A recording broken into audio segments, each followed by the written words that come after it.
beautiful. Today I'm going to speak to you about your zone of sovereignty and how your zone of sovereignty is so important in order to have next level love in a conscious, committed relationship. So what is your zone of sovereignty? Your zone of sovereignty is, in a way, it's an energetic field that you maintain for yourself. And in your zone of sovereignty, the most important thing is that you feel connected to yourself.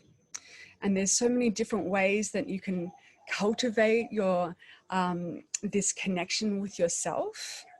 And then to be in your zone of sovereignty is to relate to whoever you're relating to from your zone of sovereignty and not falling out of your zone of sovereignty. So how does that look like in relationships?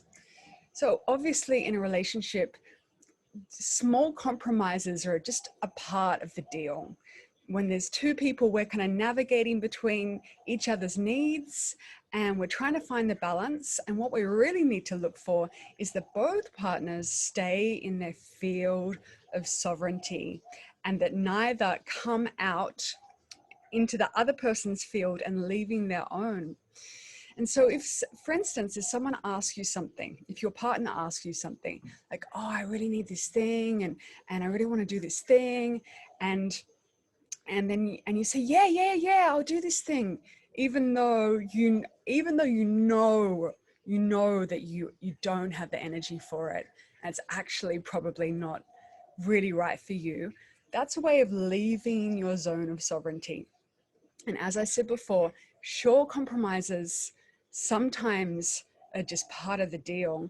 But if you keep on making choices like that to leave what you know is right, and you come out of your zone of sovereignty to meet someone else's needs or desires, then over time, then the relationship will begin to erode, because relationships only stay flourishing when both partners' needs, at least basic needs, and hopefully, all levels of needs are being met.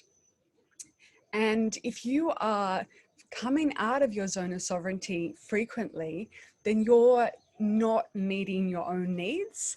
And also it means that it's actually your own responsibility to look after your own field. And so this is why it takes a lot of maturity and also a lot of sensitivity to your own needs and where you're at. So if you want to be in a relationship that's conscious, that's committed, that's awesome, that's next level, really cultivate and maintain your zone of sovereignty. And you do this through checking in with yourself and staying tuned in with yourself, and then checking in with yourself. How am I feeling? Like, what's going on here? Am I still in my zone of sovereignty, or am I kind of coming out of it? So it's kind of like a continuing process of self-inquiry and also communication to whoever you're relating to. And the other part of it is that you need to support your partner's zone of sovereignty. And so even though there might be times when you really want something, but you can really see that actually it would be so much better for them to have time to themselves.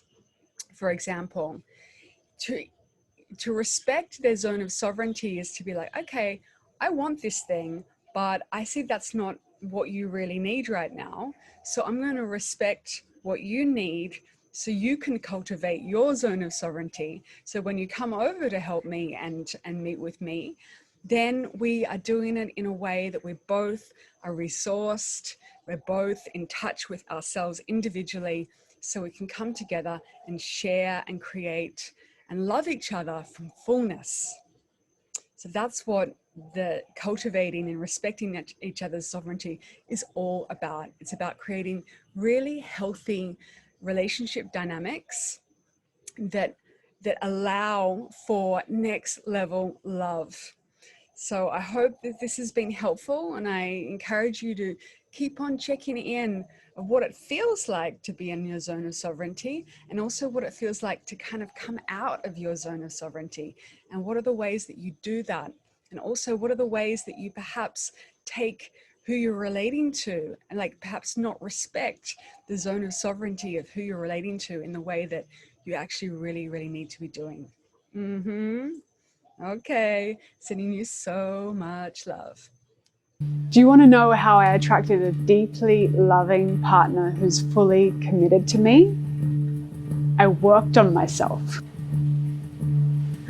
I worked on the things in me that were blocking me from being able to attract the kind of partner who was able to meet me on a really deep level. And I also learned to love myself on such a level that I could only attract someone who could meet me in that way. I had to become the queen before I could meet my king.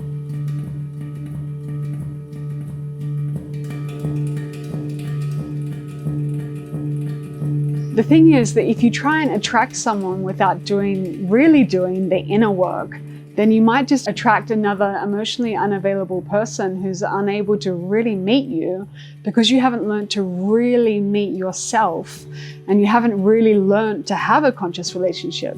So how can you attract a conscious relationship if you're not there yet? And so I created this program to take you there, to take you into that space where you can really own your desire for next level love and actually attract next level love, and also maintain a conscious relationship where you're actually relating on that level. So this is how it works. I take you on a potent 1-month journey with daily transformational practices to really get to the root of your relationship issues and learn more empowering ways of navigating relationships. The program is also rich with meditations, energy healing, and tantric practices to awaken your body to love on a whole new level. This program really is for you if you deeply want a conscious, committed relationship and you are willing to do the inner transformation work to make that happen.